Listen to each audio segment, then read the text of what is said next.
हाँ, निस्संदेह हम लोग उस रूप का भी मूर्ति भी बनाए हैं, उस रूप का फोटो भी रखते हैं, वो यादगार के लिए रखते हैं, वो सम्मान के लिए रखते हैं, वो हमारी पहचान है इसके लिए रखते हैं, वो हमारे सद्गुरु का निशान है इसके लिए रखते हैं। लेकिन हमारी पूजा आज भी वर्तमान की होती है। सद्गुरु कबीर आज वर्तमान में प्रकट हैं अटल 42 वंश के रूप में, और उस वर्तमान नाम और स्वरूप का हम लोग पूजा करते हैं। इसीलिए हमारी पूजा सबसे अलग है। कहीं और वर्तमान का दर्शन नहीं है। आज ये सभी संप्रदाय आपस में लड़ रहे हैं भूतकाल के नाम और रूप को लेकर के, कि मोहम्मद पैगंबर के बारे में क्यों कह दिया, तो भगवान राम के बारे में क्यों कह दिया, तो ईसा मसीह के बारे में क्यों कह दिया, ये कर दिया। अरे कहने वाला भी गलती कर दे रहा है, क्या जरूरत है वो सब बात में जाने का? भूतकाल के बातों में जाने का जरूरत क्या है?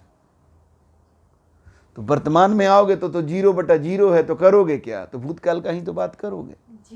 लेकिन आज हमारे पास वर्तमान में सब कुछ है, तो हम भूतकाल की बातें लेकर क्यों लड़ें? हमको एक बोल दिया ऑफिस में कि वो कबीर दास की तो पत्नी जो थी ना, तो मन तो किया कि मारे अभी इसको हम। अरे तेरा किसको पता, कहां से आया रे तुम्हारा कबीर साहब का पत्नी, तुमको कहां से पता चला? हम लोग यहां अपना जीवन लगा रहे, तो हम लोग को सदगुरु कबीर का शादी किए थे वो। अरे वो नित्य स्वरूप में आए, कमल के फूल पर प्रकट हुए। लेकिन अब हम लोग वो मूर्खाई नहीं ना कर सकते हैं कि अब उसका जान मार दें कि काहे बोला कबीर साहब का पत्नी। उससे संबंध ही नहीं रखना है वैसा जो अनर्गल बात करने वाला व्यक्ति है। क्या जरूरत है? तुम हमसे भी ज्यादा ज्ञानी बन रहे कबीर साहब के बारे में, तो रहो तुम अपने जगह पर, तुम रहो, हम अपने जगह पर हैं। हम बोले कहां से आप जान गए कबीर साहब के पत्नी के बारे में? तो कह रहे रजनीश का एक किताब में पढ़े थे। तो इस तरह का अनाप शनाप तो बात करेंगे लोग। और हम जब कहे कि कबीर साहब कमल के फूल पर प्रकट हुए, तो कहते छोड़ो ना, वो बात से क्या। हम बोले बिल्कुल है उस बात से। कबीर साहब कमल के फूल पर प्रकट हुए, अगर इस बात को, इस सत्य को आप स्वीकार करते हैं, तो यहीं से बात निकलती है कि वो कवि नहीं थे, वो कबीर दास नहीं थे, वो मालिक हैं, वो साहब हैं, और वो प्रकट हुए हैं, जन्म नहीं लिए हैं। और यहीं से फिर उनकी वाणी एक आम वाणी नहीं रह जाती है। उनकी वाणी का फिर परीक्षण करने की जरूरत नहीं पड़ेगा, सारी बातें ही बदल जाएंगी। तो इस सत्य को स्वीकार करने में बहुत कड़वा लगता है, लेकिन कब तक इस सत्य को दबाओगे? अब ये सत्य स्वीकारा जा रहा है कि हमारे सद्गुरु कमल के फूल पर प्रकट हुए थे, इस सत्य को तो स्वीकारना पड़ेगा ना। 400 साल तुम दबा के रखा, कब तक दबाओगे? तो इस तरह से ये साच कहूं तो मारन धावे, झूठे जग पतियाना, संतो देखो ये जग बौराना। तो इस बौराए हुए जग में अगर आप सत्य पर चलेंगे तो आपका जीना मुश्किल कर दिया जाएगा, जैसा कि आज हो रहा है। सत्य बात कोई बोल दीजिए सरेआम, तो देखिए जान के पीछे लोग पड़ जाते हैं। लेकिन जिसके गुरु होते हैं, तो गुरु बताते हैं कि इस पागलों से भरी दुनिया में किस तरह से सत्य को प्रकट करना है। तो युक्ति से जोगी जुक्ति से चले, प्याला प्रेम का पिए। तो युक्ति से चल के इस दुनिया से निकलना है, मूर्खों की गलियारे से निकल करके मालिक तक पहुंचना है। इसके लिए क्या करना होगा? हमें गुरु के प्रति अपनी लगन लगाए हुए, गुरु को सिर पर राखिए, चलिए आज्ञा माही। कहें कबीर उस जीव को, 3 लोक भय नहीं, किसी का डर नहीं है। तो गुरु को सिर पर राखिए का मतलब क्या हुआ? कि गुरु को अपने माथा पर बैठा लेना है? नहीं।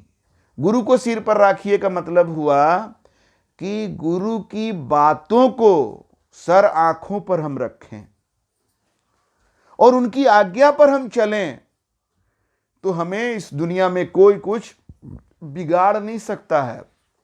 लाख लोग लग जाएं, लाखों लोग लग जाएंगे ना, बिगाड़ नहीं सकते कुछ। तो गुरु सबसे बड़ी आज्ञा क्या देते हैं? गुरु की सबसे बड़ी आज्ञा होती है कि अब तुम हमसे मिल गए, तो अब परमात्मा मैं अपने जीवन को बनाने के लिए ये परमात्मा का वर्तमान नाम लो, इस नाम का सुमिरन करो। सुमिरन करते करते तुम्हारा जीवन परमात्मा में हो जाएगा। तो कई बार लोगों को लगता है कि तो क्या घर परिवार छोड़ दें, खाली बैठ करके धुनी रमाएं और नाम का सुमिरन करें? तो नहीं, सद्गुरु कहते हैं कि अपना काम करते हुए हृदय से नाम का सुमिरन करना है। मुंह से नहीं, जीभ से नहीं, कंठ से नहीं, हृदय से नाम का सुमिरन करना है। और वो नाम का सुमिरन करते करते आपका जीवन परमात्मा में हो जाता है। यही बात देखिए गोस्वामी तुलसीदास भी कहते हैं, कलयुग केवल नाम आधारा, सुमर सुमर नर उतरहि पारा। तो बस यही तो करना है, नाम का सुमिरन करना है। और इस बात को गोस्वामी तुलसीदास भी कहते हैं, कर से कार्य करो विधि नाना, ध्यान रखो जहां कृपा निधाना। सुमिरन करो हृदय में, हृदय से सुमिरन करो कृपा निधान का, लेकिन कर से कार्य करो विधि नाना। दिन भर जो तुम्हारा बीवी के प्रति जवाबदेही है, बच्चा के प्रति जवाबदेही है, माँ बाप के प्रति जवाबदेही है, नौकरी में जवाबदेही है, समाज और देश के प्रति जवाबदेही, करना भाई, कितना काम करना है तुमको करो, लेकिन ध्यान कहाँ रहना चाहिए? कृपा निधान के पास। और ध्यान में करना क्या है? कृपा निधान के नाम का सुमिरन। वो नाम कौन सा है? वो नाम वर्तमान का नाम है जो हमारे सतगुरु हमें देते हैं। वो बीता हुआ नाम नहीं कल्याण कर सकता है। सत्य हमारे अंदर है, लेकिन ये रूप जो आज है, ये रूप सत्य तो सदा था, आगे भी रहेगा, लेकिन ये रूप पहले भी नहीं था और आगे भी नहीं रहेगा। तो सत्य का नाम और रूप बदलता रहता है। तो आज वर्तमान नाम और रूप क्या है? सत्य पुरुष का, सत्य यहां पर प्रकट है पूर्ण रूप से, उसका आज का नाम और स्वरूप क्या है? हमारा कल्याण उससे होगा। आज जैसे इस नाम और रूप से, इसके अंदर जो सत्य है वो आज से 10,000 साल पहले भी था, न जाने किस नाम और रूप में रहा हो, और आज से 10,000 साल बाद भी रहेगा, न जाने किस नाम और रूप में रहेगा। लेकिन जो चीज इस नाम और रूप से हो सकता है आज, क्या वो 10,000 साल पहले वाले नाम और रूप से कोई करा पाएगा क्या? लेकिन आज यही कोशिश हो रही है। तो आज सदगुरु की कृपा है जो हम लोग ऐसे पंथ में हैं, ऐसे मार्ग पर हैं जहां वर्तमान नाम का सुमिरन हम करते हैं, जिस नाम में आज परमात्मा प्रकट हैं, जहां पर आज शक्ति का आग है जिसमें हम अपने जीवन को पका सकते हैं। अरे जहां आग है वहीं भोजन बना सकते हो ना, राख पर भोजन थोड़ी बनेगा। लेकिन आज दुनिया राख पर भोजन बनाने के प्रयास में लगी हुई है। सालों साल से, 20 साल से, 25 साल से राख पर पतीला लगा करके बैठे हुए हैं कि किसी दिन तो खाना बनेगा। वो प्रकाश जी के पिताजी बोल रहे थे ना कि 1 करोड़ बार नाम लेंगे तब दर्शन होगा। 1 करोड़ भी ले लिए तो भी दर्शन नहीं हुआ। अरे राख में क्या दर्शन होगा? तो वर्तमान नाम का सुमिरन ही हमारे जीवन का कल्याण कर सकता है, क्योंकि वर्तमान में काम तो किसी न किसी नाम और रूप से ही होगा। वर्तमान में पास्ट के नाम और रूप से वर्तमान में काम कैसे हो सकता है? और इसीलिए आज हम लोगों को ये भूतकाल की जो लड़ाई चल रही है, देख तो रहे हैं, दुख तो होता है, लेकिन उसमें शामिल नहीं हो सकते कि गलतियां तो हैं दोनों ही पक्ष में। जो भूतकाल का बात ही करना ही गलत है, लेकिन गलतियों का डिग्री जो है उसमें अंतर है, और ये बहुत दुखद है। वो डिग्री जब एक लिमिट को पार करती है तो बहुत भयावह होती है और बहुत दुखद है वो। जहां पर हम दूसरे के अस्तित्व को जो है उसको ही चुनौती देते हैं, दूसरे के अस्तित्व को खत्म कर देना चाहते हैं, ये प्रवृत्ति सहनीय नहीं है, ये गलत प्रवृत्ति है। तो इस तरह से हम लोगों का इस पंथ में चलने का सौभाग्य है। इस पंथ को हम समझें और दृढ़ता से इसको गहें हम लोग, और नाम का सुमिरन हम लोग वर्तमान नाम का सुमिरन करें, वर्तमान रूप का दर्शन करते रहें और अपने जीवन को परमात्मा में बनाएं। यही मुक्ति है। जब परमात्मा में हो गए तो और क्या मुक्ति? परमात्मा को क्या मानते हैं? बंधा हुआ परमात्मा को कोई मान सकता है क्या? जब आपका जीवन परमात्मा में हो गया तो फिर क्या है? और परमात्मा में जीवन क्या है? ये बात आप लोग से हम चर्चा कर चुके हैं कि जब किसी के अंदर लोभ है तो लोभी है, कपट है तो कपटी है, चोर का भावना लेकर के है तो चोर है, चोर का काम कर रहा है तो चोर है। तो जो परमात्मा का नाम हृदय में बैठा लिया तो परमात्मा ही तो है। कितना सहज बात है। अब इसको देखिए, कहा गया है राम नाम की लूट है, लूट सके तो लूट, अंतकाल पछताओगे जब प्राण जाएंगे छूट। वही बात तो कहा जा रहा है। तो यहाँ पर राम नाम एक उपमा है, भगवान का नाम। अब वो राम जोड़ दिया गया कि एक समय में तो भगवान उस नाम में प्रकट हुए। अब आपको वर्तमान में राम नाम पता करना पड़ेगा कि आज राम नाम क्या है। तो इस तरह से राम नाम सत्य है भी बोला जाता है। सत्य क्या है? राम का नाम। और राम क्या है? भगवान है। भगवान का नाम ही सत्य है। इसी को सत्य नाम कहते हैं। यही जानना है, यही सतगुरु बताते हैं। सतगुरु ने यही चीज दिया हमें, यही उनका दिया हुआ है। तभी तो कहते हैं कि गुरु समान नहीं दाता जग में, गुरु समान नहीं दाता। एक नाम का मंत्र दे दिए, कितना बड़ा चीज है ये।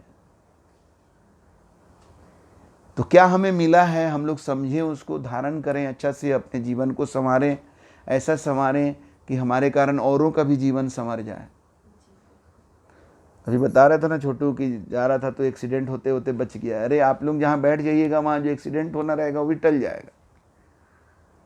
क्योंकि जहाँ भक्त होते हैं तो भगवान उनके लिए तत्पर होते हैं। साधु संतों के साथ परमात्मा चलते हैं। संत हमारी आत्मा हम संतन के देह, संतों में हम यूं रमे ज्यों बादल में मेह। तो संत होने के लिए दाढ़ी बढ़ाना जरूरी नहीं है। आप सब सत्य को धारण करके संत हैं। और सत्य को धारण करने का मतलब सत्य नाम को धारण करना, परमात्मा के वर्तमान नाम को धारण करना, सत्य पर चलना। और सबसे बड़ा सत्य तो यही है कि हमारे अस्तित्व के आधार हमारे परमात्मा है और वो हमारे अंदर है। बस उनसे हम कनेक्ट होने के लिए वो नाम ले रहे हैं। अरे आपसे कनेक्ट होने के लिए आपका नाम लेना होगा कि नहीं? हम एक उदाहरण दिए थे ना, जब हम एक आदमी के घर बहुत समय बाद गए तो घर के पास तो पहुंच गए, लेकिन हम नाम ही नहीं जान रहे हैं, तो कैसे कनेक्ट हो सकते हैं? हमने अगर बेल बजा दिया, अगला निकल कर पूछता है कि किसको खोज रहे हैं, तो हम क्या बोलेंगे? हम तो नाम ही नहीं जानते हैं। तो नाम ही से तो कनेक्ट होंगे ना। तो आपके अंदर जो परमात्मा है उनसे कनेक्ट होने के लिए वो नाम जानना पड़ेगा। उसी नाम के द्वारा आप कनेक्ट होंगे उनसे, और कनेक्टेड रहना है। कनेक्ट होकर के क्या करना है? कनेक्टेड रहना है। उसके लिए वही नाम का सुमिरन करते रहना है। कनेक्टेड है आप। तो जब परमात्मा से कनेक्टेड हो गए तो आपका जीवन परमात्मा में हुआ कि नहीं? सत्यम शिवम सुंदरम, जो सत्य है वही परमात्मा है। तो जब आपका जीवन परमात्मा में हो गया, सत्य में हो गया, तो और क्या होता है? मुक्ति। वहीं से तो हम लोग आए हैं, वहीं फिर चले गए। बीच में गलती से फंस गए थे संसार में। इस शरीर को मैं समझ बैठे थे, अपना अस्तित्व समझ बैठे थे, संसार को ही सच मान बैठे थे। लेकिन अब हम रिकनेक्ट हो गए गुरु के कृपा से, तो जहां से आए थे वहीं पर पहुंच गए कि नहीं पहुंच गए? जीते जी पहुंचे कि नहीं? यही तो मुक्ति है, यही तो परमात्मा में जीवन है। तो चलिए, बहुत आनंद आया ये सब बातें करके। साहेब बंदगी साहेब।